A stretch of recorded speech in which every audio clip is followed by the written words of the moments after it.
नमस्कार दोस्तों। तो आज मैं आपको एक बात बताने वाला हूँ। ज़िंदगी में कभी किसी से कंपेयर नहीं करनी चाहिए। क्यों क्यों नहीं कंपेयर करनी चाहिए? क्योंकि कंपेयर करने से हमको नुकसान होता है, हम अपसेट रहते हैं। उस कंपेयर को जो एक आदमी हमारे और किसी दूसरे में जो डिफरेंस होता है उसको पूरा करने की कोशिश करनी चाहिए। कंपेयर करने से कुछ नहीं होता है। दिमाग में ये थॉट रखना चाहिए। तो इसी पे मैं आपको एक अच्छी सी कहानी सुनाना चाहता हूँ। तो लेट्स स्टार्ट दिस स्टोरी। एक बार क्या ना, एक कुआं था। कुआं अपनी ज़िंदगी से परेशान हो चुका था। क्यों? क्योंकि लोग उसे पसंद नहीं करते हैं, लोग उसकी आवाज़ को पसंद नहीं करते हैं, उसका रंग बहुत गंदा है। बहुत कुआं परेशान हुआ और उसने डिसाइड किया कि मैं मेरा जीवन बदल दूंगा, मुझे कोई दूसरा जीवन चाहिए। तो वो एक उसी जंगल में एक ऋषि रहता था। तो उस ऋषि के पास गए और बोला कि मुनिवर, मुझे कोई दूसरा जीवन दे दो, मुझे ये कोई का जीवन नहीं जीना। तो ऋषि बोले, क्यों भाई, क्या हुआ? तुझे कोई का जीवन पसंद क्यों नहीं है? कुआं बोला कि ये जीवन वो बहुत ही निराशाओं से भरा हुआ है, मुझे कोई दूसरा जीवन दे दो, बात खत्म। तो ऋषि बोले, अच्छा है, तुझे किसका जीवन चाहिए? तो बोला कि मुझे तो हंस का जीवन दे दो। तो कुआं बोला, मुझे हंस का जीवन दे दो। तो ऋषि बोले कि क्यों?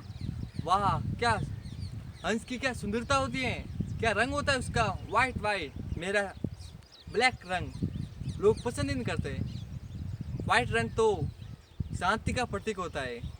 क्या पानी में तैरता है वो, क्या मछली खाता है, क्या मोती चुभता है, क्या उसकी सुंदरता है, मनमोहक। तो ऋषि बोले कि एक बार किसी हंस के पास जाके उसके जीवन के जो एडवांटेज है उससे पूछ ले, फिर तुमको मैं एक हंस बना दूंगा और तुम भी एक हंस का जीवन जीना। वह चल पड़ा और जाके एक तालाब पे देखा कि बहुत सारे हंसों का झुंड था। तभी कुआं बोला एक हंस से, ये हंस भैया, हंस भैया, क्या कर रहे हो? हंस बोला कि अपना भोजन ढूंढ रहे हो। तो कुआं बोला कि हंस भैया, कुछ ही दिनों में मैं आपके जैसा बनने वाला हूँ, मैं भी आपका जीवन जीऊँगा। तो हंस बोला, क्यों? कि कुआं बोला कि मैं मेरे जीवन से बहुत परेशान हूँ, मुझे एक अच्छा जीवन चाहिए, शांति भरा। हाँ? तो हंस बोला, भाई तुमने मेरे जीवन में क्या देखा? मेरा क्या रंग है, ये वाइट वाइट रंग, ये भी कोई रंग होता है? भाई ये रंग ही नहीं है, ये तो वाइट है। इस पानी में पूरा दिन रहना पड़ता है, पानी के अंदर मछली को ढूंढने के लिए 24 घंटे इस पानी के अंदर रहना पड़ता है। इतने कठोर कठोर मोती खाने पड़ते हैं। और तो और मछली हाथ में ना आने पर भूखा रहना पड़ता है, और कोई दूसरा तो सहारा नहीं है, इसलिए मछली पकड़ने के लिए पूरा दिन इस तालाब में रहना पड़ता है। बहुत गंदा जीवन है मेरा। तो कुआं बोला, भैया क्या बात कर रहे हो? तब तो मुझे ये हंस का जीवन नहीं चाहिए, मुझे कोई दूसरा जीवन ले लूँगा। तो हंस बोला कि मैं भी अपने जीवन से परेशान हूँ, चलो मैं भी चलता हूँ तुम्हारे पास और मैं भी कोई दूसरा जीवन प्राप्त कर लूँगा। तो दोनों चल पड़े ऋषि के पास और जाके बोले कि मुनिवर, हमको ये जीवन नहीं चाहिए हंस का, और हमको एक तोता बना दो, हम उस तोते के जीवन में खुश रहेंगे। तो ऋषि बोले कि एक बार वापस तुम किसी तोते के पास जाके उस तोते के बारे में मतलब पूछ लो। तो दोनों चल पड़े और पूरा जंगल खोज लिया, लेकिन कहीं भी एक तोता बैठा हुआ नहीं मिला।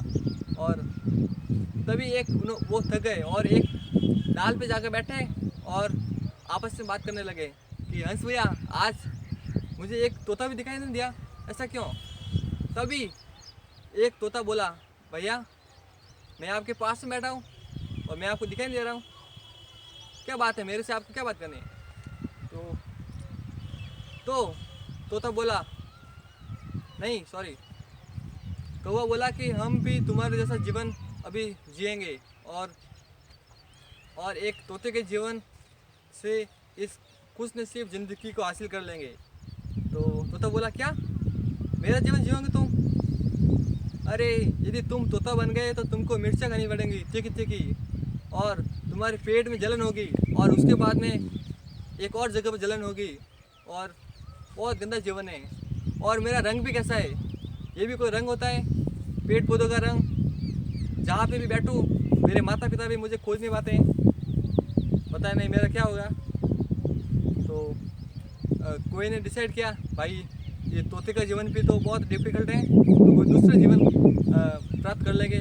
तो वापस ऋषि के पास गए और बोले, तीनों गए और बोले कि मुनिवर, हमको कोई एक मोर बना दो, मोर का जीवन सबसे अच्छा है। वाह, क्या उसकी गर्दन है, क्या गर्दन हिलाता है, क्या डांस करता है, क्या उसके पंख है, वाह वाह। उसके मोर पंख को लोग किताबों में रचना करते हैं और मोर को लोग बहुत पसंद करते हैं। तो तीनों वापस ऋषि ने कहा कि किसी मोर के पास जाओ और पूछ लो उसके बारे में। तो तीनों चल पड़े जंगल में। तभी उन्होंने एक मोर देखा। मोर एक झाड़ी के पास छिपा हुआ बैठा था। तभी कौआ, हंस और तोता जाके बोले, मोर भैया यहाँ पे छिपके क्यों बैठा हो? तो मोर ने क्या कहा, शांति रखो शांति। कौआ बोला धीमे से, भैया क्या हुआ, आप ऐसे क्यों बैठे हो? तो मोर बोला, धीरे से आवाज़ सुनो, एक आवाज़ आ रही है। तभी कौए ने आवाज़ सुनी, तभी किसी के पैरों की आवाज़ आ रही थी। मोर बोला, सुना, ये एक शिकारी की आवाज़ है, जो अभी यदि मैं उसके हाथ आ गया तो मेरी गर्दन को मरोड़ देगा और खुद का भोजन बना लेगा। यही है मेरा जीवन। हाँ। तो कौआ बोला कि ये क्या, ये आप कैसा जीवन है? तो मोर बोला, अरे मेरा बहुत गंदा जीवन है, लोग तो मेरे पंखों के लिए मेरे को मार डालते हैं। तो कौआ बोला कि तब तो आपका जीवन भी बहुत गंदा है, तब तो मैं आपका जीवन भी नहीं लूँगा। तो मोर बोला, क्यों, तुमको मेरा जीवन क्यों लेना है? तो कौआ बोला कि मैं अपने जीवन से बहुत निराश हूँ, मुझे कोई दूसरा जीवन चाहिए, इसलिए मैं आपसे डिस्कस करने के लिए आया हूँ कि आपका जीवन कैसा है। तो मोर बोला, भाई तुमको कोई दूसरा जीवन क्यों चाहिए? तुमने कभी कौवा बिरयानी नाम सुना है? कभी किसी को देखा है कौवा बिरयानी खाते हैं? इस दुनिया में किसी ने कौवा बिरयानी नहीं खाया होगा। लोगों को नहीं तेरे से कोई प्रॉब्लम, लोगों को तेरी आवाज़ नहीं पसंद, लोगों को तेरा रंग नहीं पसंद, लोग तुझे एक पिंजरे में कैद करना नहीं चाहते, तो तुझे प्रॉब्लम क्या है? इससे खुश नसीब जिंदगी क्या हो सकती है? हाँ, इस दुनिया में सबसे खुश नसीब तो तू है, जिसको इस दुनिया से कोई आशा भी नहीं है, कोई तुझे पिंजरे में कैद करना भी नहीं चाहता, तो तुझे प्रॉब्लम क्या है? तेरा जीवन बेस्ट है।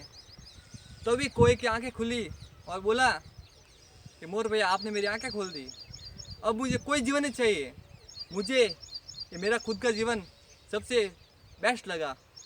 तो चारों ऋषि के पास चल पड़े और बोले कि मुनिवर, हम समझ गए इस प्रकृति का जो कुदरत की जो चीज़ है उसे हम समझ गए।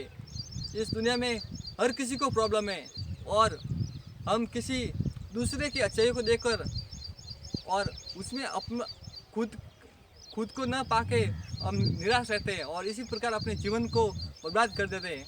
अब हमको ये शिक्षा मिल गई कि जो हमारे पास है उस चीज़ में खुश रहना चाहिए और मेहनत करनी चाहिए और इस जीवन को खुशी से जीना चाहिए, ताकि हम एक लंबी उम्र जी सके शांति से।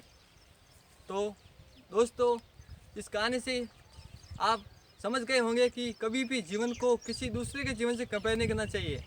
यदि कि कोई आदमी के पास टांग नहीं है तो ऐसा नहीं होगा कि उसके पास वो कुछ नहीं कर सकता। उसके पास कुछ नहीं है, वो बहुत कुछ कर सकता है। उसके पास दिमाग है, हाथ है, आँखें हैं, मुंह है, सिंगर बन सकता है, हाथों से कोई बड़ा काम कर सकता है, पैसा कमा सकता है। और कोई अंधा आदमी है, उसके पास दिमाग है, वो पढ़ाई भी कर सकता है, डांस कर सकता है, सिंगर बन सकता है।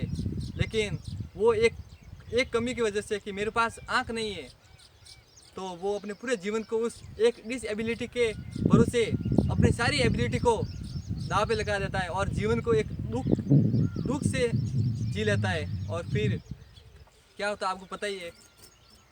तो दोस्तों, मिलेंगे एक अगले कहानी में, तब तक